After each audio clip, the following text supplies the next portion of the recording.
আপনাদের সকলের আশীর্বাদ মাথায় নিয়ে শুরু করতে চলছি আজকের সম্পূর্ণ নূতন এপিসোড, যা গরমের দিনে পুরুষ কিংবা মহিলাদের সকলেরই প্রায় এই রোগটি হয়ে থাকে এবং এটি বিশেষ কিছু গুরুত্বপূর্ণ না হলেও অত্যন্ত অস্বস্তিকর বটে। রোগের নাম গ্রীষ্মের ঘামাচি। প্রথমেই প্রশ্ন আসে, ঘামাচি কি? ঘামাচি এক ধরনের চর্মরোগ।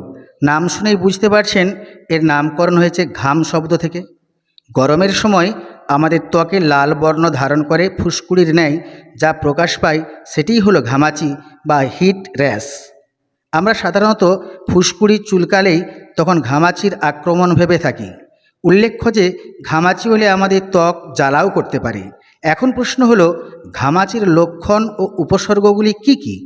গরমকালে শরীর ঘেমে গিয়ে ঘামগ্রন্থির নালী বন্ধ হয়ে যায়, ফলে ঘামের বিভিন্ন উপাদান ঠিকমতো বের হতে পারে না।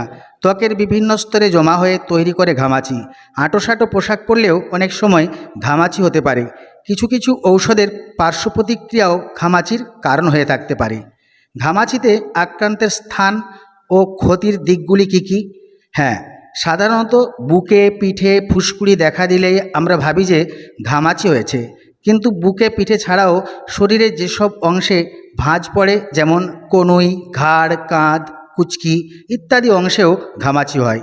আমরা অনেকেই মনে করি ঘামাচি হলে কোনো প্রকার ক্ষতির সম্মুখীন হতে হয় না, কিন্তু ঘামাচির সংক্রমণের ফলে চুলকানি ও প্রদাহের সাথে শরীর প্রচুর ক্লান্ত হয়ে যায়।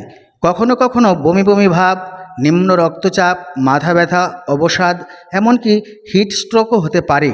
ঘামাচি নিবারণের টিপস বা ঘামাচি নিবারণের কয়েকটি উপাদান যা আপনার হাতের নাগালে, সেগুলি নিয়ে আলোচনা করছি। আশা করব আপনি অবশ্যই ঘামাচি মুক্ত হতে পারবেন। যেমন বরফ। ঘামাচিতে উপকার পেতে সবচেয়ে সহজ উপায় হলো, যেসব স্থানে ঘামাচি আছে সেখানে বরফ ঘষলে যেমন আরাম হয়, তেমনি ঘামাচিও বিনষ্ট হয়। নেক্সট, মুলতানি মাটি। মুলতানি মাটি ও পরিমাণ মতো গোলাপ জল পেস্ট করে ঘামাচির জায়গায় লাগান। ঘণ্টাখানেক লাগিয়ে রাখুন, তারপর ঠান্ডা জল দিয়ে ধুয়ে নিন। কয়েকদিনের মধ্যে ঘামাচি ভালো হয়ে যাবে। Next, baking soda. ভাবছেন বেকিং সোডা কিভাবে ঘামাচিতে ব্যবহার করবেন? বলছি। 1 কাপ ঠান্ডা জল নিন, 1 টেবিল চামচ বেকিং সোডা গুলিয়ে একটি পরিষ্কার কাপড় বেকিং সোডার জলে ভিজিয়ে তা ভালো করে নিংড়ে ঘামাচির স্থানে লাগালে বেশ উপকার পাওয়া যায়। এরপর আসছি নিম পাতা। ত্বকের যে কোনো সমস্যার সমাধানে যেন নিম পাতা ছাড়া হয় না, ঘামাচির ক্ষেত্রেও তাই, কারণ নিম পাতায় আছে অ্যান্টিব্যাকটেরিয়াল উপাদান যা ঘামাচি নিরাময়ে সাহায্য করে। নিম পাতার পেস্ট শরীরে লাগিয়ে তা সম্পূর্ণ শুকাতে হবে। এভাবে 4-5 বার দিনে ব্যবহার করতে পারলেই ঘামাচিকে বলা যাবে টাটা বাই বাই। এরপর লেবুর রস। হ্যাঁ, লেবুর রসে রয়েছে শক্তিশালী অ্যান্টিব্যাকটেরিয়াল উপাদান যা ঘামাচি দূর করতে বেশ কার্যকরী। ঘামাচিতে উপকার পেতে দিনে 3-4 বার লেবুর রস মিশ্রিত জল পান করুন। Next, aloe vera gel. Aloe vera gel ঘামাচিতে অনেক আরাম দেয়। কয়েকদিন শরীরে নিয়মিত অ্যালোভেরার জেল ব্যবহার করলে ঘামাচি ভালো হয়ে যায়। সেজন্য অ্যালোভেরা পাতা থেকে অ্যালোভেরা জেল বের করে তার শরীরে প্রলেপ মেখে নিতে হবে। জেল আপনা আপনি শুকিয়ে গেলে পরে ঠান্ডা জল দিয়ে ধুয়ে ফেলতে হবে, দেখবেন ঘামাচির কেল্লা ফতে। এরপর আসছি চন্দন। হ্যাঁ, চন্দন বাটা বা চন্দন গুঁড়ো গোলাপ জলের সাথে মিশিয়ে পেস্ট করে ঘামাচির স্থানে কয়েকবার লাগান। কিছুদিনের মধ্যে ঘামাচি ভালো হয়ে যাবে। চন্দনের ম্যাজিক্যাল রেমেডি রয়েছে। এটি বানাতে লাগবে চন্দন বাটা গুঁড়া আর লাগবে ধনেপাতা বাটা। তরমুজ। রসালো লাল টকটকে তরমুজ দেখলেই তৃষ্ণা বেড়ে যায়, তাই না? তরমুজ তো খাবেনই, ঘামাচি থাকলে একটুখানি খাবার সময় পাল্প বের করে আলাদা করে রেখে দিন। তরমুজের পাল্প ঘামাচিতে লাগালে বেশ উপকার পাওয়া যায়। নেক্সট, আদা। আদার জল ঘামাচির জন্য অনেক উপকারী, তাই আদা গ্রেট করে জলেতে ফুটিয়ে নিতে হবে।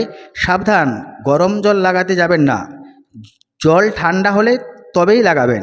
সুতির কাপড় দিয়ে ব্যবহার করে ঘামাচির জায়গায় লাগান, দেখবেন ঘামাচি অনেক কমে গেছে। শসা। শসা শুধু দেহকে হাইড্রেটেই করে না, শসা ঘামাচিও আরামদায়ক। ঘামাচির চুলকানি দূর করতে শশা বেশ কার্যকরী। শশা পাতলা পাতলা করে কেটে তা 30 মিনিট সময় নিয়ে ঘামাচির স্থানে রাখুন। শীতল ভাব পাবার সাথে সাথে চুলকানি কমবে। 30 মিনিট পরে ঠান্ডা শশা দিয়ে ধুয়ে ফেলুন। এছাড়াও শশা রস তৈরি করে খানিক লেবুর রসের সাথে মিশিয়ে পাতলা পরিষ্কার কাপড় দিয়ে ঘামাচিতে লাগাতে পারেন। এতে আরাম পাওয়ার সাথে সাথে ঘামাচির নিরাময় হবে। কাঁচা আম, গ্রীষ্মের সময় আমাদের সবার ঘরে ঘরে কাঁচা আম থাকে। ঘামাচি নিরাময়ে সবচেয়ে মজাদার পানীয় বোধহয় এটি। এই পানীয় তৈরি করতে হবে 2টি কাঁচা আম, জল, লবণ ও চিনি। প্রথমে 2টি আম গরম জল সে সিদ্ধ করে নিতে হবে। তারপর তা থেকে রস বের করে ঠান্ডা জল পরিমাণ মতো লবণ ও চিনি মিশিয়ে মজা করে খেতে থাকুন। এই সুস্বাদু পানীয় প্রতিদিন 2-1 বার খেলেই সপ্তাহে আপনি অবশ্যই ঘামাচির জ্বালা ও চুলকানি থেকে মুক্তি পেতে পারেন। ঘামাচি হলে ভুলেও যা করবেন না, ভুল করেও নখ দিয়ে ঘামাচি চুলকাবেন না। অতিরিক্ত খারাপ অবস্থা হলে কোনো রকম প্রসাধনী ব্যবহার করা যাবে না, তবে স্টেরয়েড মলম বা ক্যালামাইন লোশন ব্যবহার করতে পারেন। ঘামাচি হলে নাইলনের কোনো কাপড় পরা থেকে বিরত থাকুন। ঘর কখনও স্যাঁতসেঁতে রাখবেন না, সবসময় ঘর রাখুন আলো বাতাস সমৃদ্ধ। আর হ্যাঁ, গরমে ঘামাচি হলে কিংবা পুঁজ নিঃসৃত হলে দেরি না করে শীঘ্রই ডাক্তারের পরামর্শ নিন। আজ এখানে শেষ করছি। ঈশ্বরের আশীর্বাদে ভালো থাকুন, সুস্থ থাকুন, এই আশা নিয়ে আজকে বিদায় নিতে যাচ্ছি। যদি ভালো লাগে আপনারা লাইক করবেন, শেয়ার করবেন এবং যদি মনে হয় করুণা করে সাবস্ক্রাইব করার প্রয়োজন আছে তাহলে করবেন। ভগবান আপনার মঙ্গল করুন।